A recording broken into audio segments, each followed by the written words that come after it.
George Kilpatrick, Inspiration for the Nation, celebrating people we feel good about. We're pleased to be joined by Dr. Eugene Akins III. He has a new book out. It is called Black Lives, White Lies. There is a subtext to that. But before I give you what the subtext is, let me just read you something from the New Yorker. It is about an early narrative of Frederick Douglass. So here we go. The first of three autobiographies, the narrative of the late life of Frederick Douglass, the first of three autobiographies Douglass wrote over his lifetime. He recounts what happened, or perhaps more accurately, what didn't happen after his master, Thomas Auld, became a Christian believer at a Methodist group camp meeting. Douglass had harbored the hope that Auld's conversion in August of 1832 might lead him to emancipate his slaves, at least make him more kind and humane. Instead, Douglass writes, if it had any effect on his character, it made him more cruel and hateful in all his ways. Auld was ostentatious about his piety, praying morning, noon, and night, participating in revivals, and opening his home to traveling preachers, but he used his faith to license to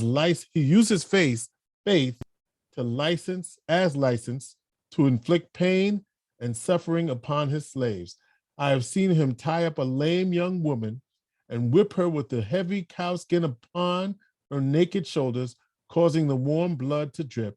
And in justification of the bloody deed, he would quote his passage of scripture. He would say, he that knoweth his master's will and doeth it not shall be beaten with many stripes. Douglass writes. Douglass is so scornful about Christianity in his memoir that he felt a need to append an explanation clarifying that he was not an opponent of all religion. In fact, he argued that he had written about what was not Christianity proper, and labeling it as such would be the boldest of all frauds.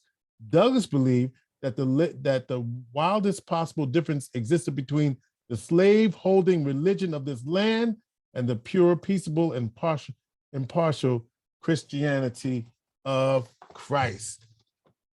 Black lives, white lies, the need for white Christians to fight racism in America. When I read that to you, Dr. Eugene Akins, can I call you Gene?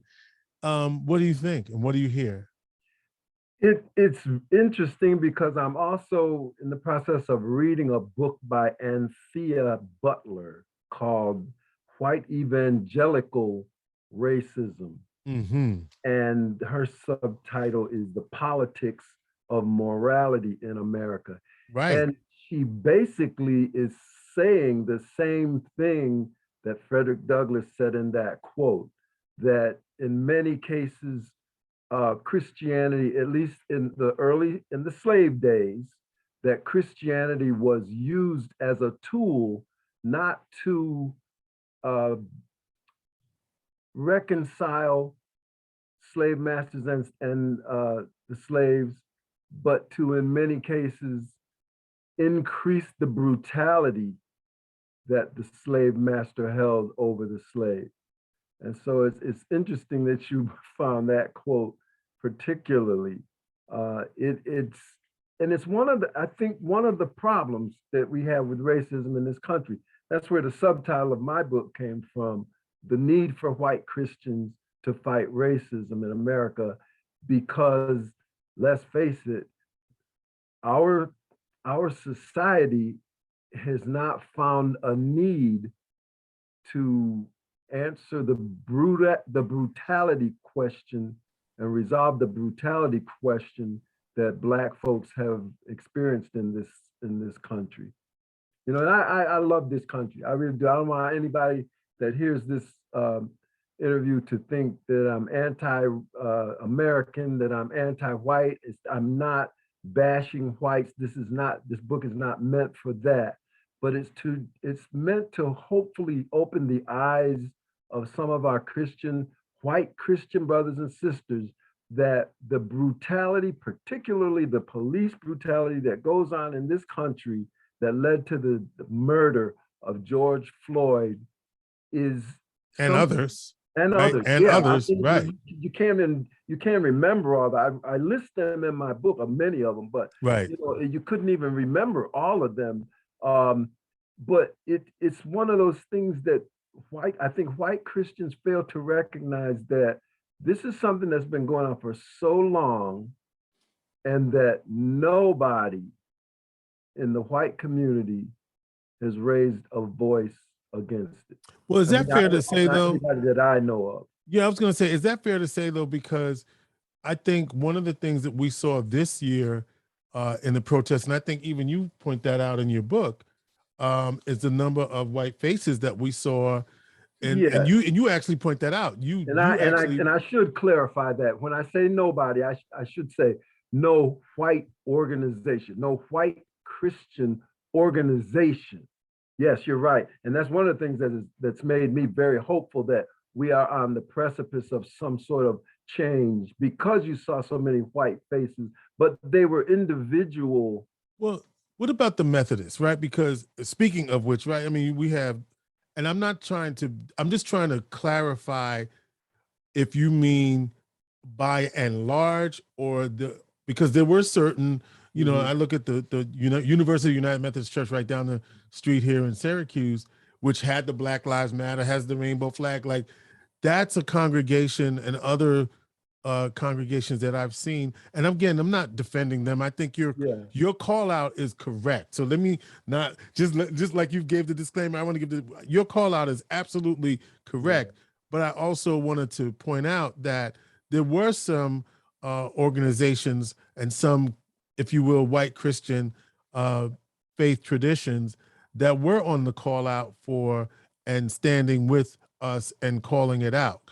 So truthful, right? True. Yes, but in the same sense, and I know you're privy to this kind of attitude. It's in my personal opinion, it's in the same sense that you might hear some white person say, "Oh, I'm not prejudiced.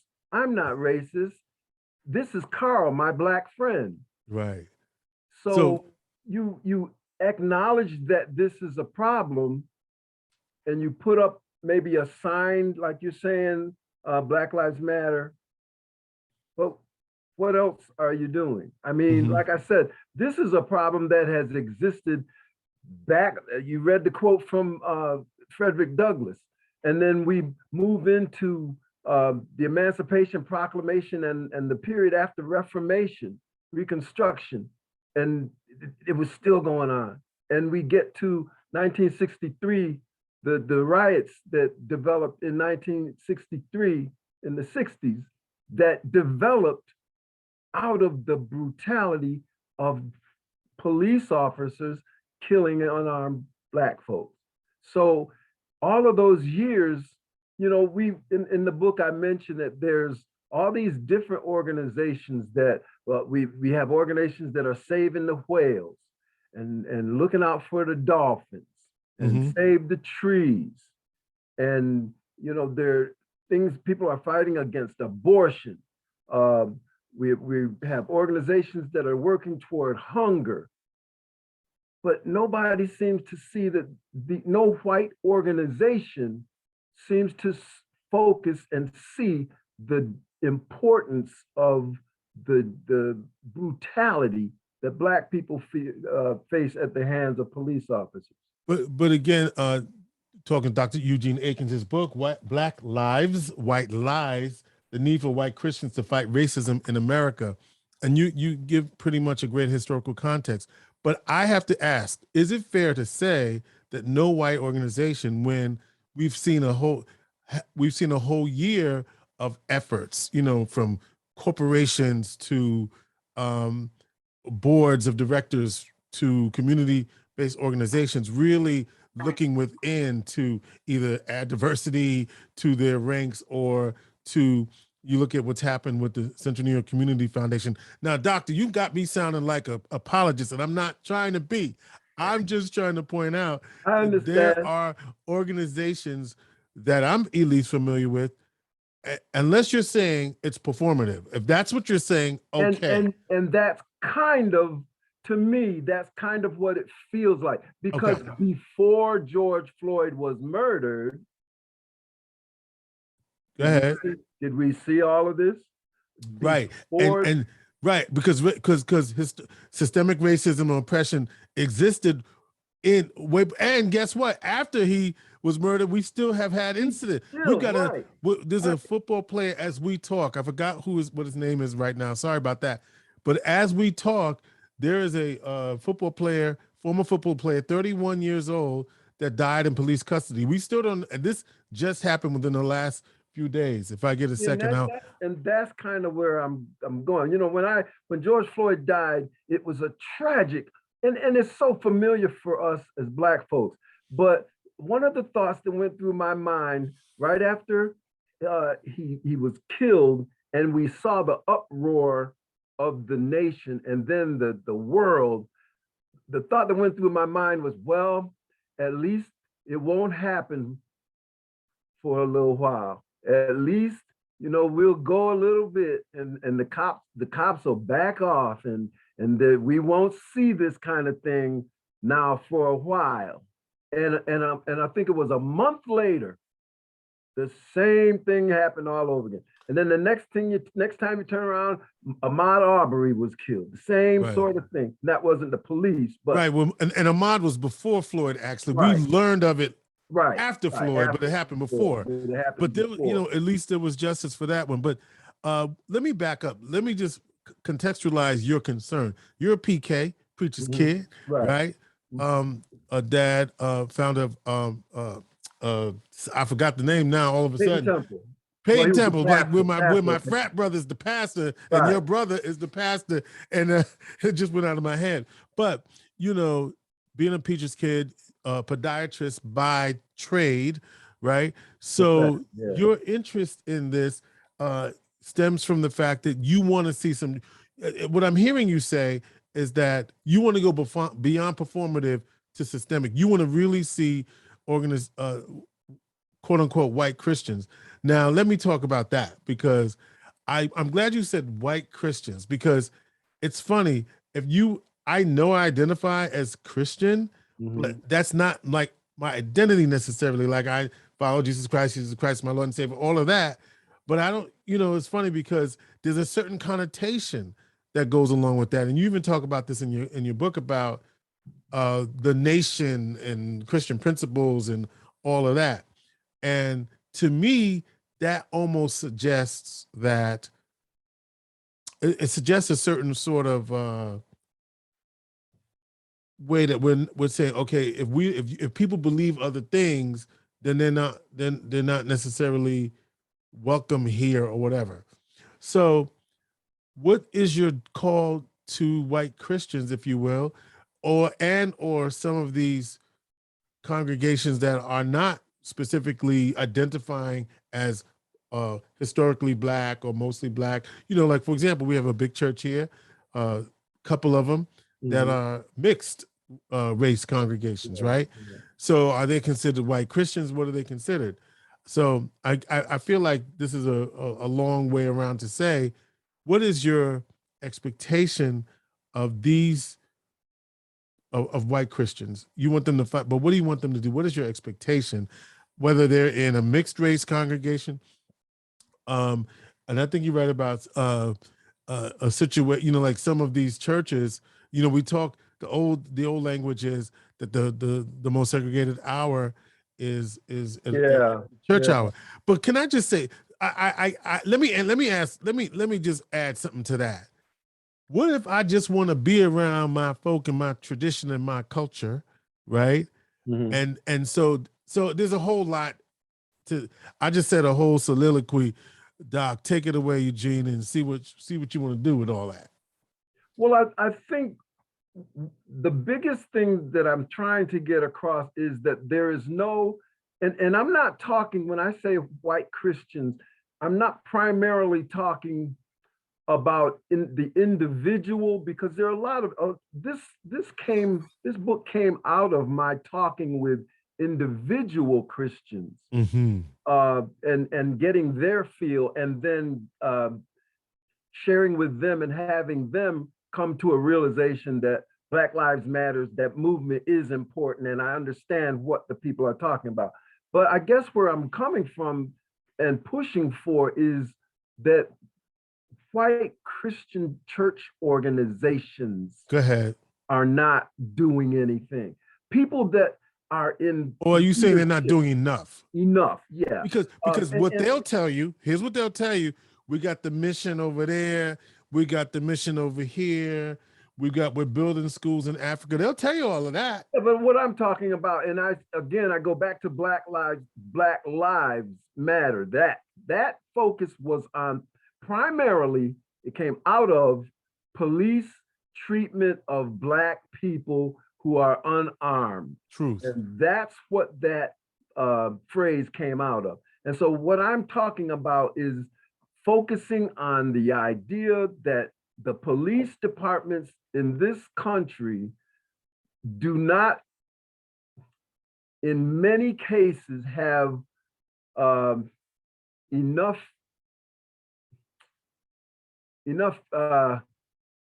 accountability for police officers who go rogue and do the kinds of things that George Floyd experienced.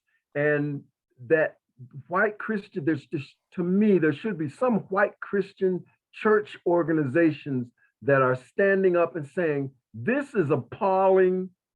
And we as Christians, just like the abolitionists did in the time of slavery, this treatment of these people is terrible. It is wrong. And we as white Christians have to do something about it. And the abolitionists jumped into the fight and started moving and helping the Underground Railroad and pushing with the laws and pushing the Congress and the Senate.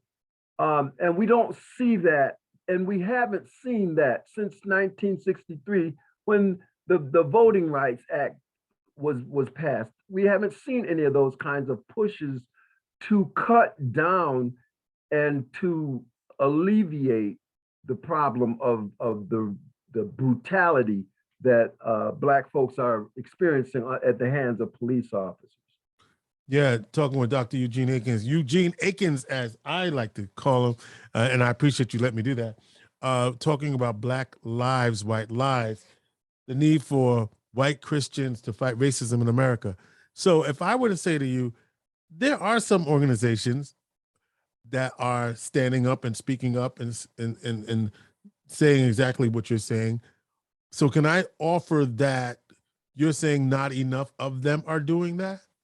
Exactly. And can you off the top of your head name an organization that is a white-based organization that is doing something particularly in that vein? And that's what I'm talking about. You know, I know there are a lot of things where some of the white churches they do stuff at Christmas time and Thanksgiving for the homeless and feeding and that kind of thing. But I'm particularly talking about the brutality that Black folks are experiencing at the hands of police. We saw the